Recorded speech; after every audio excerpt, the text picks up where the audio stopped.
Hi guys, so over the past couple of hours my Twitter feed has blown up with people sharing a trending topic, which is the naked Donald Trump statues that are popping up all over America, in New York, San Francisco, LA, some of the larger cities, by an artist called Ginger. So first of all, I just wanted to do a little bit of a disclaimer to say that I understand that this is art. I understand that we cannot censor art, and I understand that there is some kind of satire going on here. I also want to say that as an English woman living in America, I personally have no public opinion of my political stance. I do not have the right to vote in this country. I am very honoured to be a guest in this country, and I don't feel that it's appropriate for me to discuss what I think about the political candidates, because actually I don't have the right to. So please know that this is not a political video.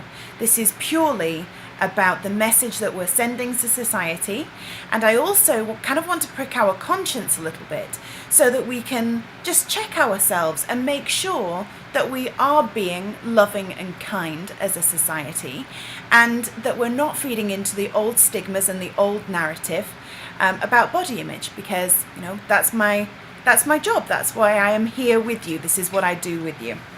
So first of all, I wanted to ask the question: if Donald Trump didn't look like Donald Trump, and he was a 6'7" Olympian of a man, perhaps like Michael Phelps, if he had Michael Phelps's body,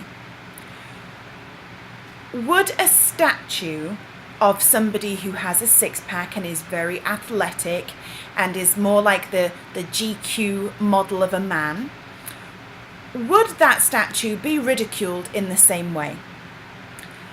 I read a quote on the Guardian website from the UK that said Union Square was packed with people taking selfies, laughing at his bulging belly and lumpy form. Now that makes me sick to my stomach. I don't care what you think about Donald Trump. I don't care what stuff has fallen out of his mouth. I don't care how offended you are by him. That's offensive to me, that as human beings we take it to that level and we think that that's acceptable. And where I come from and how I was grown up, if somebody is mean to you and somebody is a bully, it is not acceptable for you to be a bully in return, right? You take the higher ground. So if I understand that there are people out there that are offended by him and that have been offended by some of the crazy things that have fallen out of his mouth, but I don't think that that gives you the right, nor do I think you should lower yourself to that level, to ridicule a man based on the body that he is in. That isn't, you don't have a problem with his body or his form, you have a problem with the stuff that falls out of his mouth. And so that's what should be addressed. And it should be addressed in a grown-up way, and it should be addressed with maturity and with debate, not by pointing the finger at somebody because they don't look like a GQ model. Secondly, I just wanted to ask, why do we find the naked body so shameful? Why is that? We all have one. Okay, they're all different, but we all have one. So why is it so shameful to show somebody in their naked form? Because the last time I checked, that was their most natural form. That is how they will enter this earth, and that's how they will depart from this earth. I don't think our bodies, our flesh, our skin, our shell for our soul should be something we're ashamed of on any level. I also want you to think twice before you share Ginger's work or the articles on Ginger's work. And if you are sharing it, then I would ask you to do that with a conscience. If you are having a conversation with your children or with other members of society, then I would ask that you do that with conscience, and that you kind of you understand that bullying is not the way forward, right? That being unkind about somebody's body and their perceived insecurity. He may not even be insecure about his body, but we think that because he is not this GQ model that he must be insecure about it, and so it's a chink in his armor. Have a conscience before you share that. If you are having a conversation with your children, please make sure that you box off that it is not right to be unkind to people, regardless of their shape or size, or their opinion, or their view.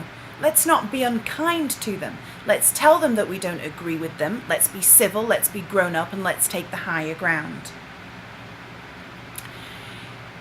It fascinates me that this is how we are in 2016. It fascinates me that our bodies have become disposable things that we can ridicule, that, you know, those bodies contain somebody's feelings. So regardless of whether they have hurt your feelings or not, or you agree with their policies or the opinions that fall out of their mouth, that is a human, and that human is a human being just like you. It's just that you don't believe in how they be. You don't believe in their being. But it doesn't make their body a free target to ridicule them, because that's not a thing. I'm sorry that I've ranted at you, but I am crazy passionate about this, and it amazes me that every day there is another news article that comes out with something that is connected with body image, and 90% of people just kind of take it on face value and don't think about the greater narrative that we're constantly fed through the media. You know, this isn't just about looking at the Cosmopolitan magazine or Vogue this month or GQ and seeing the Sports Illustrator perfect person on the cover. This is things that happen every day. This is a great example to have a chat with your children about bullying and about how that works in school, because this is no different. This is schoolboy humor, and this is schoolboy ridicule, and it's not how we should be. It's not how we should be coexisting as grown-ups. We should know about this. We are the most adultiest adults, and we should have responsibility with the words that we use and our actions.